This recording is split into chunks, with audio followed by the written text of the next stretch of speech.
शिला प्रभुपाद की जय, गुरु गौरांग की जय। तो कल के सत्र में हमने सुना था किस प्रकार से शिला प्रभुपाद जी की जो बहन है पिशिमा सुंदर सुंदर कचौड़ियां बनाकर प्रभुपाद जी के शिष्यों को खिलाती थी और ब्रह्मचारी शिष्य बड़े स्नेह से उन कचौड़ियों को खाते थे और सुबह मंगल आरती नहीं आते थे। इसके कारण प्रभुपाद जी अपनी बहन को डांटते हैं और मधुदेश प्रभु कहते हैं प्रभुपाद जी का जो संबंध था उनकी बहन के साथ बहुत मधुर था, वो हमारी समझ से परे था।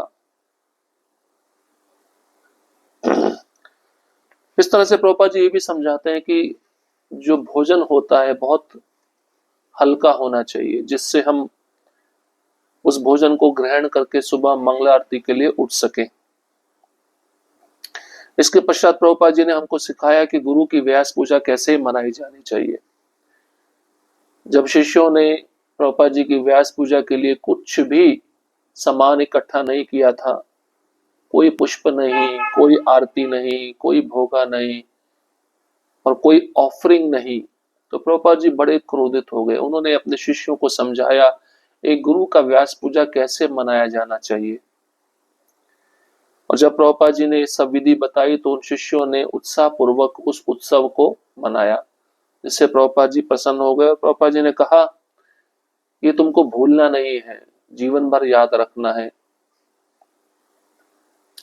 अब हम अगली लीला में प्रवेश करते हैं। शिल प्रभुपाद जी का स्नेह, प्रभुपाद जी का स्नेह अपने शिष्यों पर कितना सुंदर था, कितना अद्भुत था।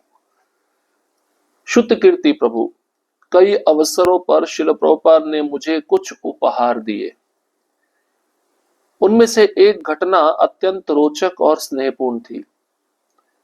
विवाह के बाद जब मेरा पुत्र मायापुर चंद्रदास लगभग 6 महीने का था, मैं पुनः शिल प्रभुपाद का सेवक बना और उनके साथ यात्रा कर रहा था।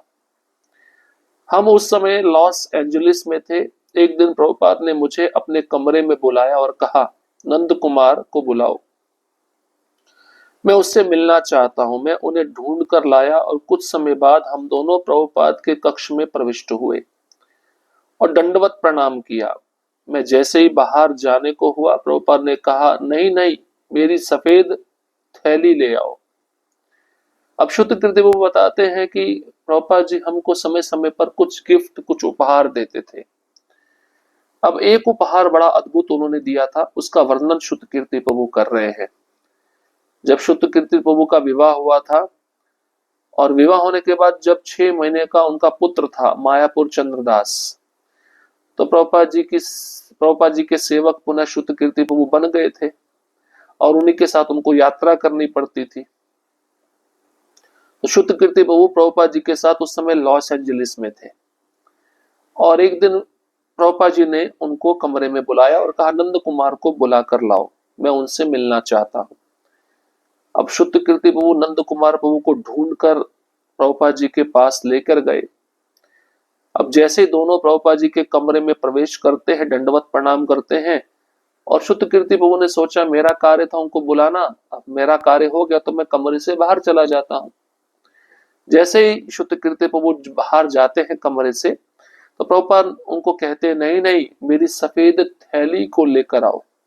प्रभुपाद जी के पास एक सफेद पिशवी, सफेद थैली होगी जिसका वर्णन प्रभुपाद जी शुद्ध कीर्ति प्रभु को कर रहे हैं, आप लेकर आओ।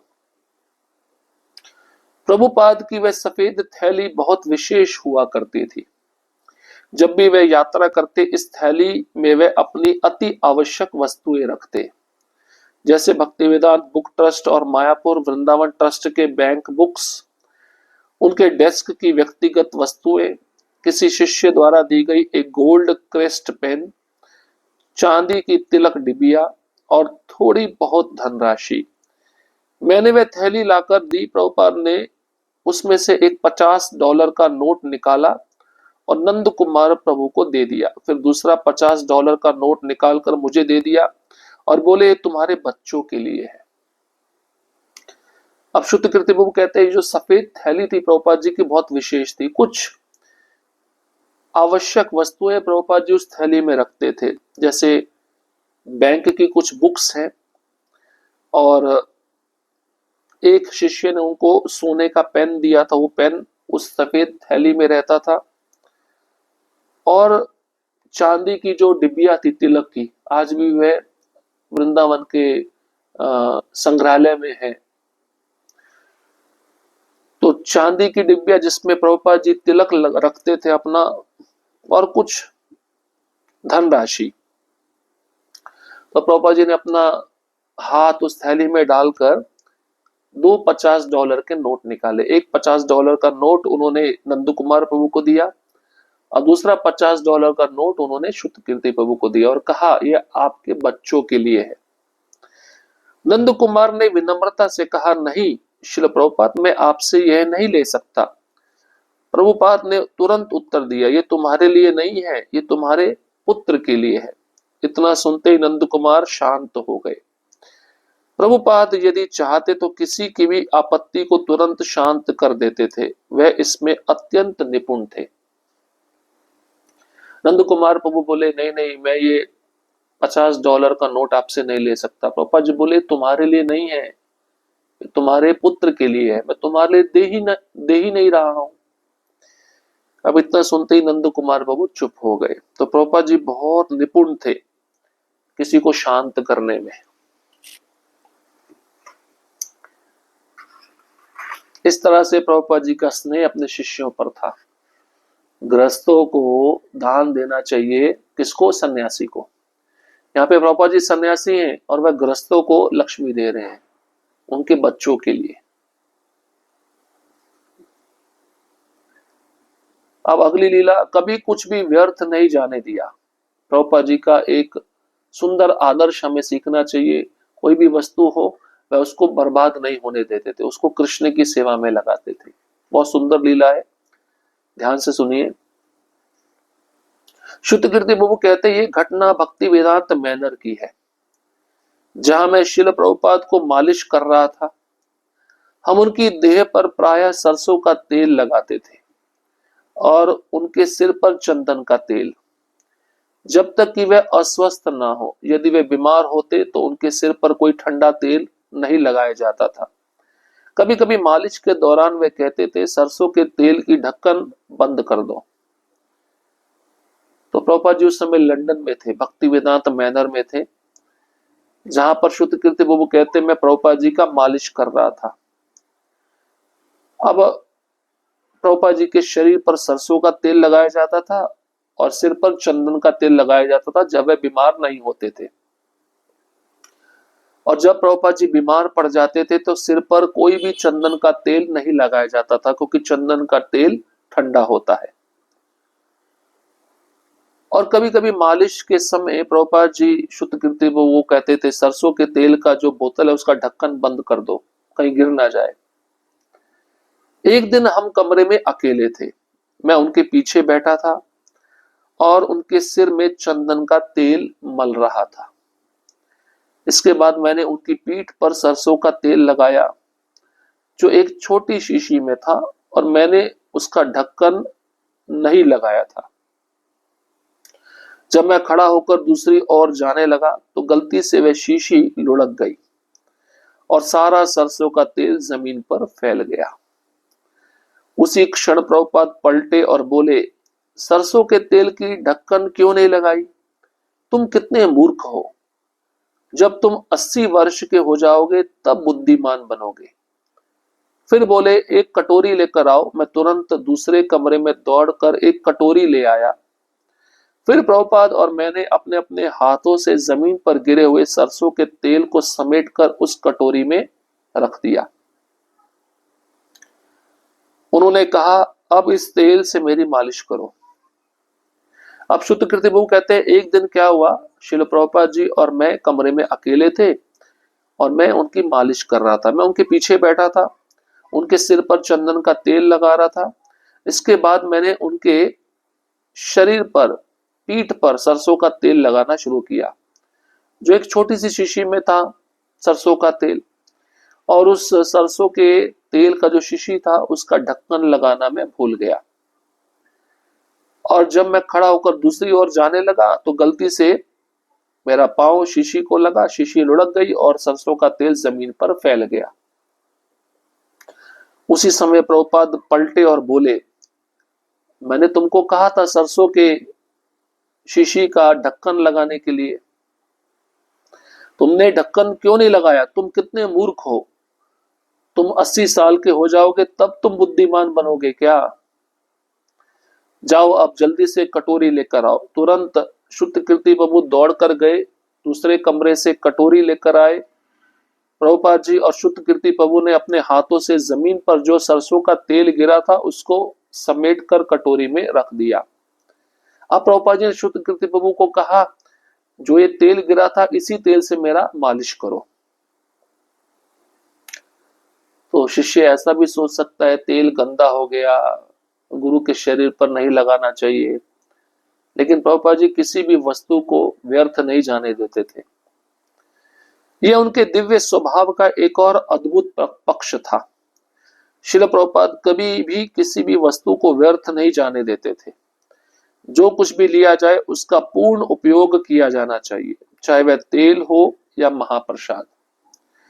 वे सदा अपने उदाहरण से ये सिखाते थे कि जो भी कुछ मिले उसका आदर पूर्वक सावधानी से और पूर्ण रूप से उपयोग करना चाहिए और किसी भी वस्तु का अपमान या अपव्यय नहीं होना चाहिए। तो शुद्धकीर्ति प्रभु कहते हैं, बहुत सुंदर पक्ष एक और मुझे सीखने को मिला प्रभुपाद जी के जीवन से।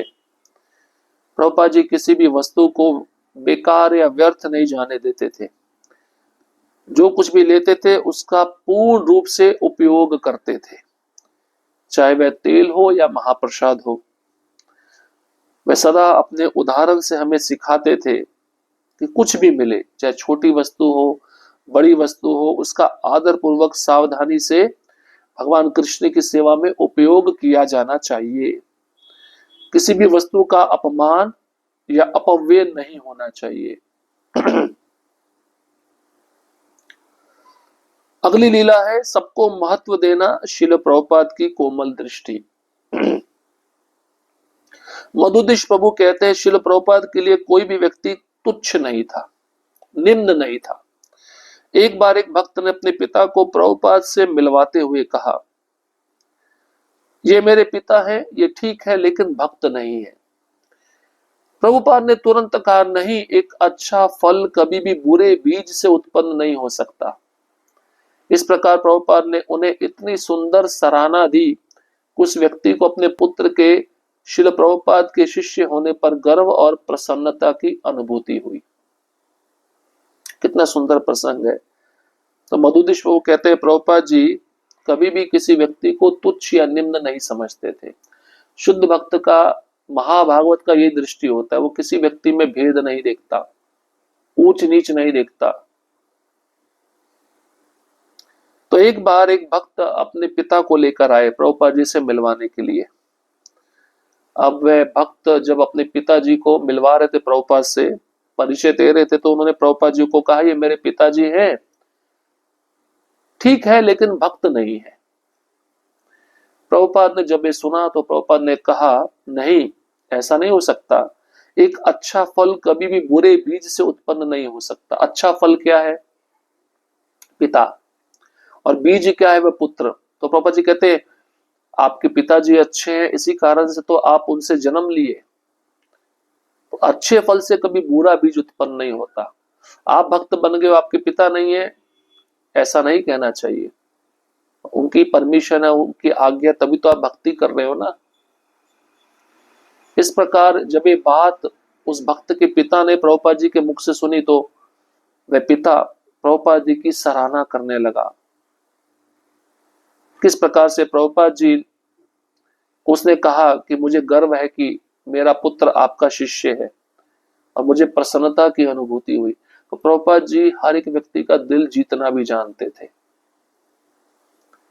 पुत्र भक्त है, पिता नहीं है, तो इसका अर्थ ये नहीं कि पिता बुरा हो गया। पुत्र कहां से जन्मा है? पिता से जन्मा है ना। और पुत्र भक्ति कर रहा है तो पिता को भी उस भक्ति का फल प्राप्त होगा। जो पिता अपने पुत्र को भक्ति करने में सहयोग प्रदान कर रहे हैं वो बुरे पिता नहीं है, अच्छे पिता है। तो पापा जी कहते हैं, अच्छे फल से कभी बुरा बीज नहीं आ सकता। अच्छे फल से अच्छा बीज ही आएगा, ऐसा प्रभुपाद जी का कहना था। तो प्रभुपाद जी का स्नेह, प्रभुपाद जी की दृष्टि, और प्रभुपाद जी किसी भी वस्तु को व्यर्थ नहीं जाने देते थे, ये लीला हम सीख सकते हैं प्रभुपाद जी के जीवन से। हरे कृष्णा कृष्ण कृष्ण हरे हरे, हरे राम राम राम हरे हरे। श्रील प्रभुपाद की जय, गुरु गौरांग की जय।